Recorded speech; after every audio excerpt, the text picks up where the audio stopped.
Telugu cinema రంగంలో మరో తారకి పద్మభూషణ్ పురస్కారం దక్కింది. నందమూరి బాలకృష్ణకి పద్మభూషణ్ వస్తుంది అనేది మనకి ముందే తెలుసు. ఎందుకంటే రాష్ట్ర ప్రభుత్వం ప్రతిపాదించింది బాలకృష్ణ గారి పేరు.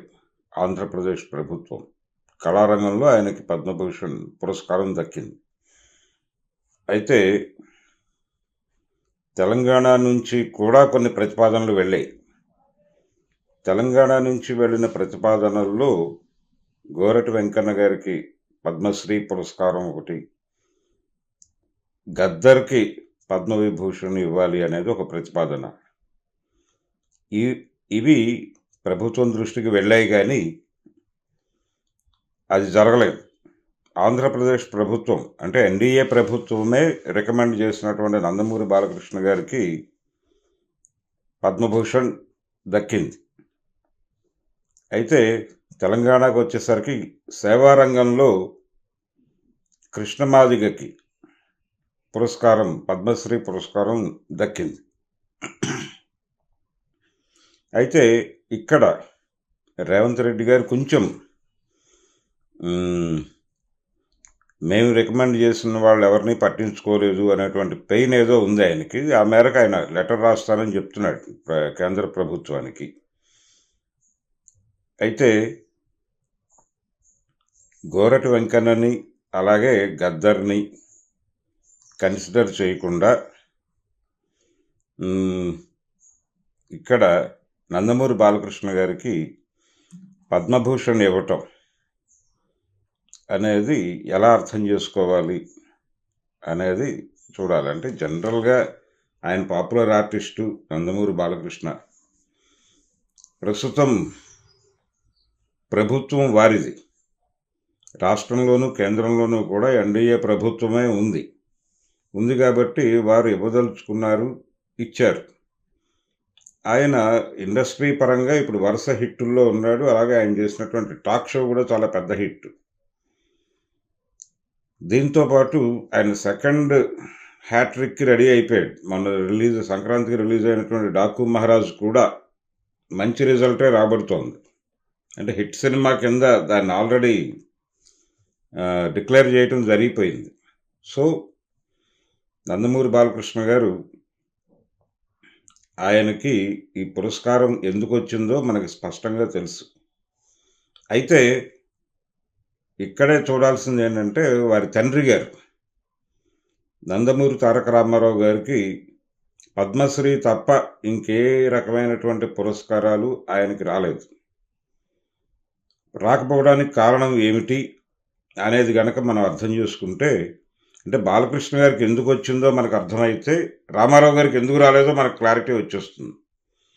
రామారావు గారు అప్పటి కేంద్ర ప్రభుత్వానికి వ్యతిరేకంగా ఉన్నాడు.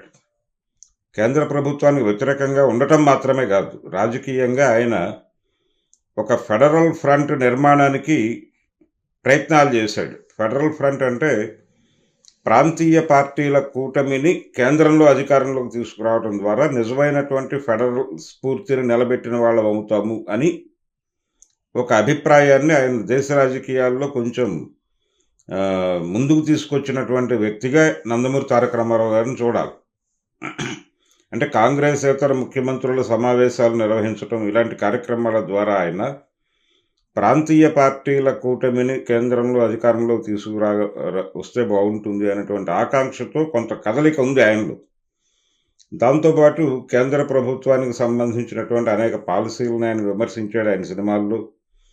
కొంచెం అప్పుడు కాంగ్రెస్ ప్రభుత్వానికి వ్యతిరేకంగా, అంటే ఆయన అమ్మగోళ సినిమాలో కావచ్చు, తాతమ్మ కళ సినిమాలో కావచ్చు, ఆయన అప్పటి కేంద్ర ప్రభుత్వ విధానాల మీద చేసినటువంటి విమర్శలు ఇవన్నీ ఉన్నాయి. ఆయన కొంచెం బేసిక్గానే తేడా మనిషి అనేటువంటి ఒక అభిప్రాయం అప్పటి కాంగ్రెస్ ప్రభుత్వానికి ఉండటం, వీటన్నిటి రీత్యా ఆయన్ని అవార్డుల దరిదాపుల్లో కూడా ఎప్పుడూ తీసుకురాలేదు. అందుకని ఆయనకి ఆ రోజున కేంద్ర ప్రభుత్వం నుంచి రావాల్సినటువంటి పురస్కారాలు ఏమీ రాలేదు. పద్మశ్రీ తప్ప. అలాగే భారతరత్న అనేది చాలా కాలంగా ఆకాంక్ష రూపంలో ఉంది తప్ప అది ఆచరణ రూపంలోకి రావడం లేదు. రాకపోవడానికి కూడా ఆయన రాజకీయ అభిప్రాయాలే కారణం కావచ్చు, ఆయన ఆచరణే కారణం కావచ్చు. అలా రామారావు గారు ఎందుకు దూరంగా ఉన్నాడు అవార్డులకి అనేది అర్థమైతే బాలకృష్ణకి ఈ పురస్కారం ఎలా దక్కిందో మనకు క్లియర్గా అర్థమైపోతుంది.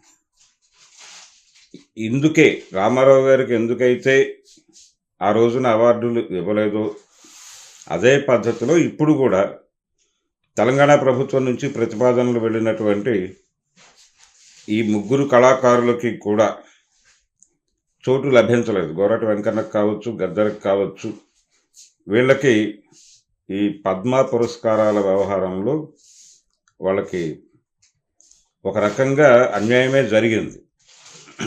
అయితే సేవా రంగంలో కృష్ణమాదిగకి ఇవ్వటం అనేది హర్షణీయమే ఒక రకంగా. ఎందుకంటే మనది నిచ్చెన మెట్ల వ్యవస్థ. నిచ్చెన మెట్ల వ్యవస్థ అంటే ఒక కులం కింది కులాన్ని తొక్కుతూ, ప్రతి కులము ఒక కులాన్ని తొక్కుతూ ఇంకో కులం చేత తొక్కించుకోబడుతూ ఉంటుంది. ఇప్పుడు ప్రతి రెండు కులాల మధ్య ఒక ఘర్షణ ఉంటుంది. అంటే పైన తనని తొక్కుతున్నటువంటి కులం మీద ఆగ్రహ ప్రకటన ఉంటుంది, అలాగే తను తొక్కుతున్నటువంటి కులం నుంచి వస్తున్న ఆగ్రహ ప్రకటనల మీద వ్యతిరేకత ఉంటుంది. ఈ రెండు మాట్లాడాల్సిన పరిస్థితి ప్రతి కులానికి ఏర్పాటు చేయటమే ఈ నిచ్చెన మెట్ల వ్యవస్థ యొక్క పరమార్థం. ఇది ఈ క్రమంలోనే ఎంఆర్పిఎస్ మూమెంట్ని చూడాలి మనం. ఈ ఎంఆర్పిఎస్ మూమెంట్ అనేది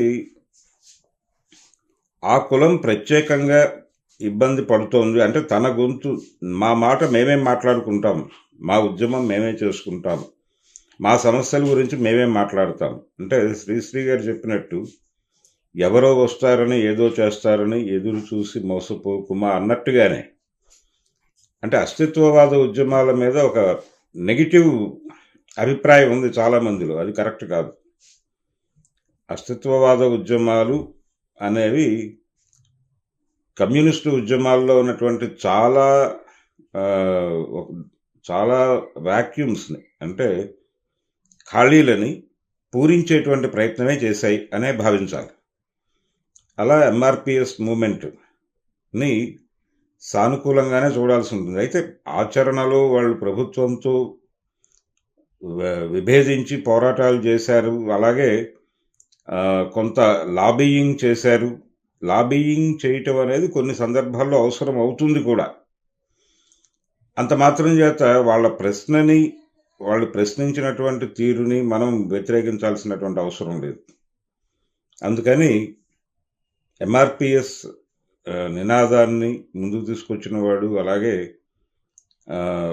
ఆ ఉద్యమానికి ఒక మేరకు రూపం సంతరించి పెట్టడంలో ఇతరులతో కలిసి నడిచినవాడు కృష్ణమాదిక్కి పద్మశ్రీ పురస్కారం సేవారంగంలో ఇవ్వటం పట్ల ఆక్షేపణలు వ్యక్తం చేయాల్సినటువంటి అవసరం అయితే లేదు.